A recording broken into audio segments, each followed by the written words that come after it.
For basically the entire month of April, I forgot what day it was. And when it came time to pay the bills, I just started filling out checks COVID-19. Thank you. My girlfriend's here with me tonight. She was so sweet during the pandemic. I woke up one night with my favorite pillow firmly pressed against my mouth, trying to protect me from the disease, you know? But when I paid those bills, the weird thing is like I didn't even get many of them back for like improper bill outage. I think the accountants were like, fuck it, let's give this guy a break. We really need the money. We really need the money, and he's probably been wiping his ass with God knows what for the past couple weeks since I ran out of toilet paper weeks ago. Thanks, guys. That's why I used the bathroom before I started. I pocketed a free roll out of there. So. But it was a really good reminder about how hard it is to get everybody on the same page to do the same thing, even if it's in the name of safety and self-preservation. I still have a few friends who promise me that seatbelts are designed to kill you.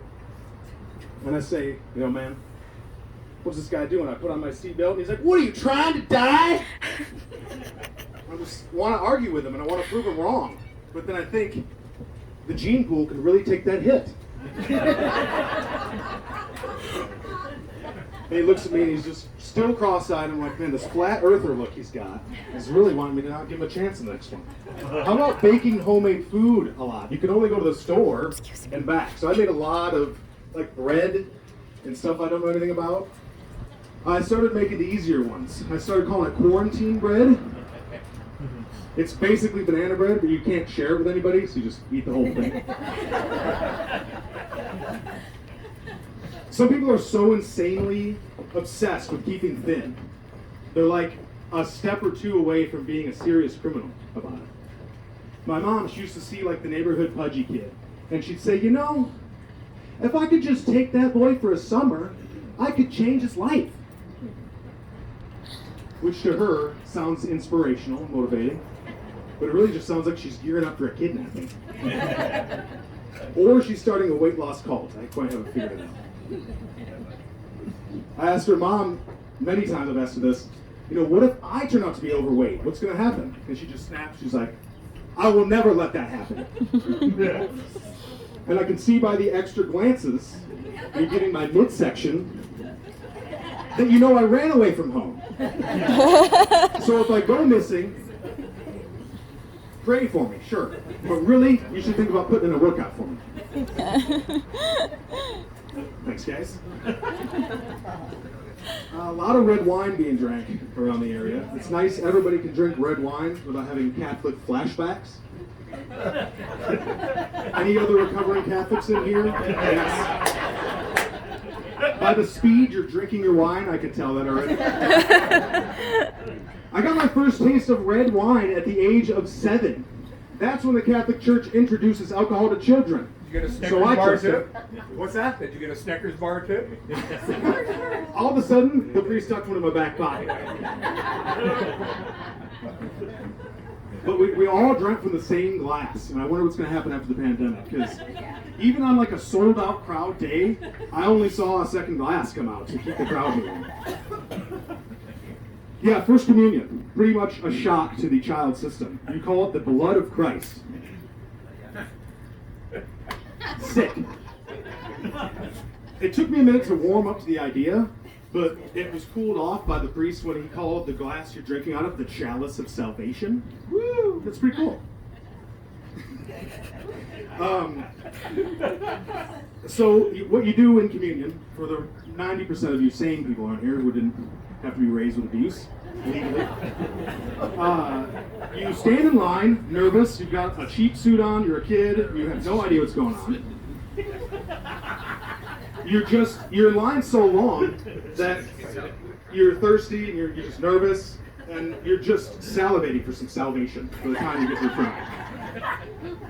So I got to the front and the priest handed me the glass and he said, "The blood of Christ, my son." I took a sip. And let me preface, I was at my peak smartass abilities and joke writing ability at 9 or 7, 9 right there. And I took a sip and I said, The blood of Christ, no. Cheap boxed wine. And at that, I'm pretty sure I overheard my dad saying that this brand was on sale last month. Pretty cheap, Father Glenn. I thought I had a good thing going, so I was going to keep riffing. But I learned my lesson about talking out of turn in Catholic Church. So by my ear, a nun escorted me, and when I say escorted, my toes were just wisping. The church floor, as she dragged me in the back, and with the law on her side, and with a ruler, she proceeded to beat the living shit out of me. And yeah, I think that's why I can come on stage today, because that was the lowest part of my life.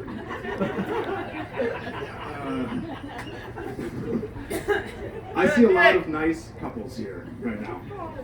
It's very inviting. It's very, very motivating to keep going. Want to make you guys laugh. Okay?